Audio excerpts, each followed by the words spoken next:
Jika Anda berprofesi sebagai ojol, kang paket, kang delivery makanan, kang pos, kang parkir, kang dagang kaki lima, kang proyek, atau semua profesi yang bekerja di luar lapangan dan sedang ingin mencari HP second murah berkualitas tahan terhadap semburan air hujan, perkenalkan HP satu ini, Vivo Y27S. Selama saya menggunakan Vivo Y27S masih nyaman dipakainya. Ya kalau sekedar pemakaian normal. Kalau untuk main game enteng ke sedang masih bisa juga. Tetapi kalau sudah yang berat sebaiknya jangan gegabah. Dan juga kalau ingin bermain game sinyalnya harus manteng. Karena jika tidak bakalan ngeframe. Pastinya sangat mengganggu sekali. HP ini cukup bongsor serta desain sisinya yang mengotak. Dengan desain begini Anda tidak perlu holder tambahan ketika ingin menonton video di meja. Cukup manfaatkan desainnya yang ngotak ini. Kayak gini mengingatkan saya sama Oppo A77s yang sudah pernah saya review, yang desainnya sama-sama ngotak. Walaupun layarnya menggunakan IPS tetapi resolusinya udah Full HD+. Dan refresh rate 90Hz yang bikin memandang layarnya udah cukup nyaman ya bang ya.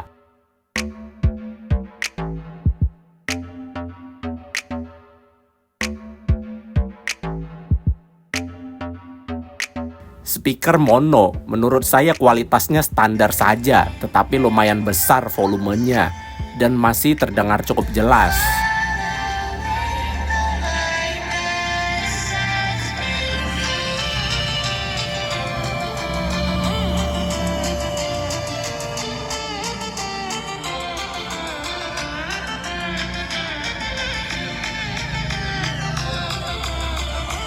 Fitur lain fingerprint yang merangkap sebagai tombol power sangat responsif ketika membuka lock screen. Sudah dibekali NFC, aman bagi Anda yang gemar menggunakan e-money.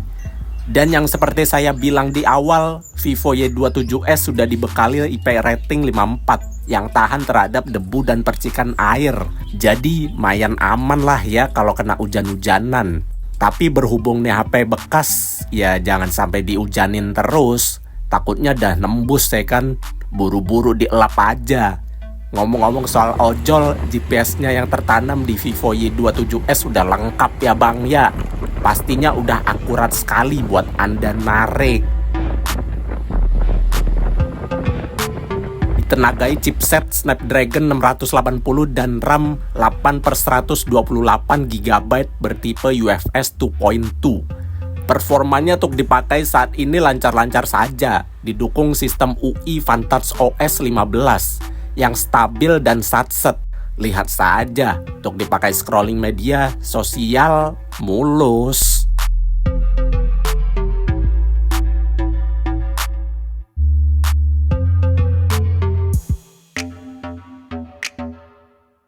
Buat buka e-commerce juga lumayan mulus, walaupun sedikit patah-patah sih.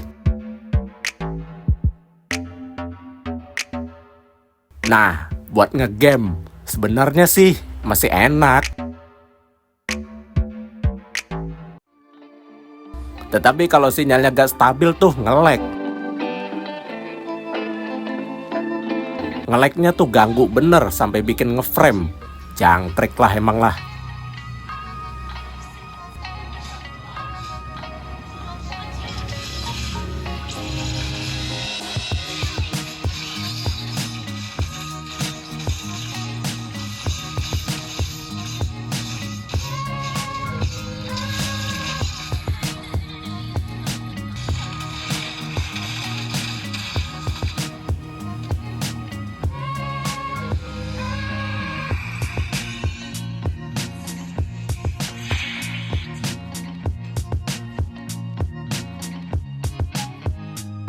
Setelah bermain sematch ML dengan durasi 12 menitan, baterainya berkurang 5%.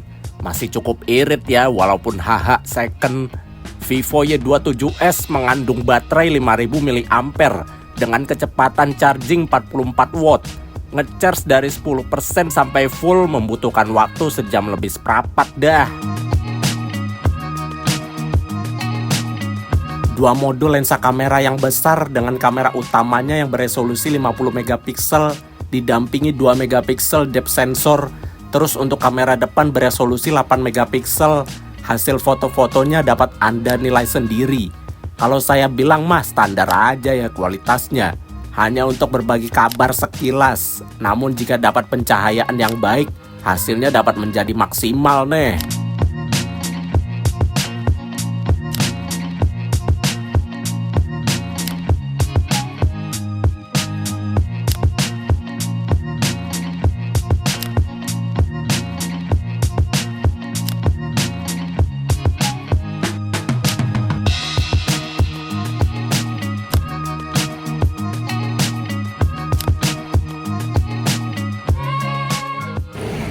Ini adalah perekaman dari Vivo Y27s di resolusi tertingginya 1080p 30 fps ya bang ya.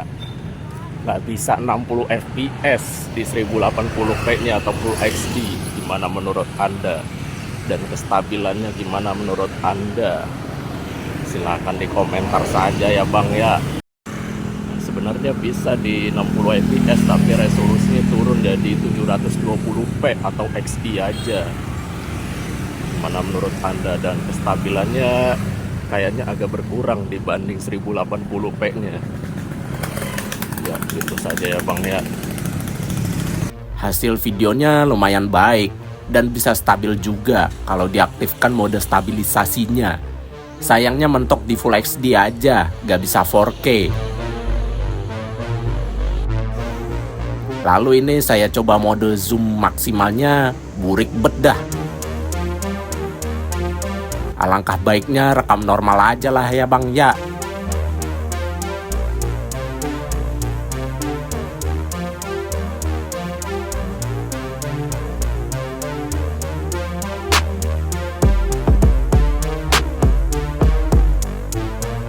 Vivo Y27s HP keluaran tahun 2023, sekarang tahun 2025, yang artinya udah 2 tahun HP ini hidup. Terbilang fresh lah ya untuk HP second, apalagi Androidnya terbaru versi 15. Udah nggak ada update lagi sih ini kayaknya.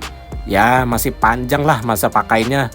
Perlu Anda ketahui bahwa HP ini memiliki 3 series, Vivo Y27, Vivo Y27s, dan Vivo Y27 5G. Silahkan Anda perdalam informasi mengenai 3 series tersebut.